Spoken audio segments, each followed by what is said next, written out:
Links গ্রুপের hyper link.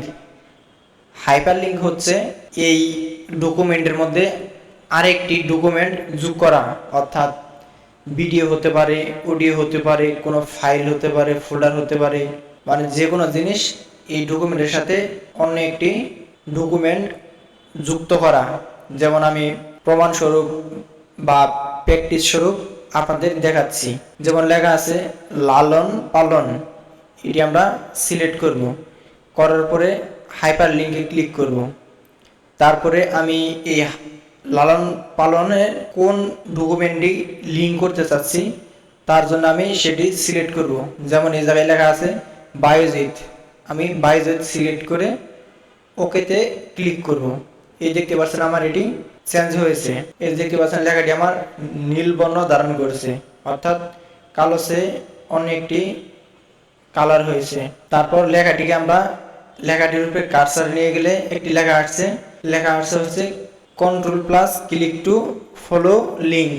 এই cursor নেওয়ার পরে কন্ট্রোলের চাপ দিয়ে মাউসের লেফট বাটনে ক্লিক করব। এই দেখতে পাচ্ছেন এই টেবিলটি, অর্থাৎ MS ওয়ার্ড অফিসের যে একটি সিলেবাস রয়েছে, এই সিলেবাসটি সরাসরি এই জায়গায় শো করছে।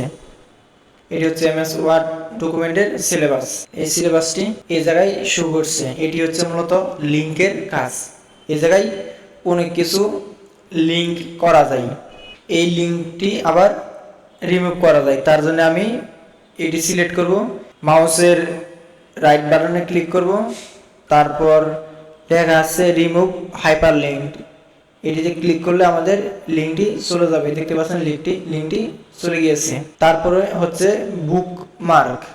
বুকমার্কের মূলত কাজ হচ্ছে আমরা একটি বড় উপন্যাস বা বই পড়ে থাকি বা যে কোনো জিনিস পড়ে থাকি, তার অর্ধেক বা যে কোনো একটি জিনিস পড়তে শেষ করতে পারি না, কোন পর্যন্ত পড়ছি তার জন্য একটি নতুন শব্দ এই জায়গায় বুকমার্ক আকারে সিলেক্ট করতে পারি। অর্থাৎ আমরা যখন একটি সাধারণ হার্ডওয়্যারের বুক পড়ে থাকি তখন আমরা পেজটি ভাঁজ করে থাকি বা কলম দিয়ে দাগ দিয়ে থাকি, কিন্তু MS ওয়ার্ডে সেটি বুকমার্ক আকারে আমরা করতে পারি। সেটি আমাদের একটি নির্দিষ্ট অক্ষর শো করবে। তার জন্য আমরা প্রমাণস্বরূপ লিখতে পারি শিশুটিকে।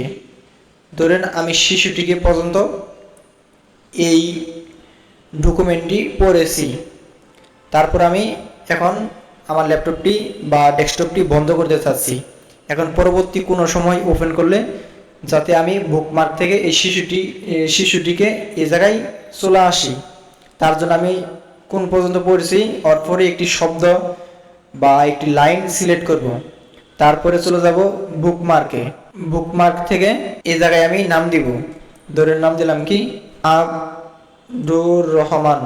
আমি মাঝখানে স্পেস দিয়েছি, তার জন্য এটি নিচ্ছে না, এই লেখার মাঝখানে স্পেস দেওয়া যাবে না। এই দেখতে পাচ্ছেন আব্দুর রহমান, এটি অ্যাড দিব।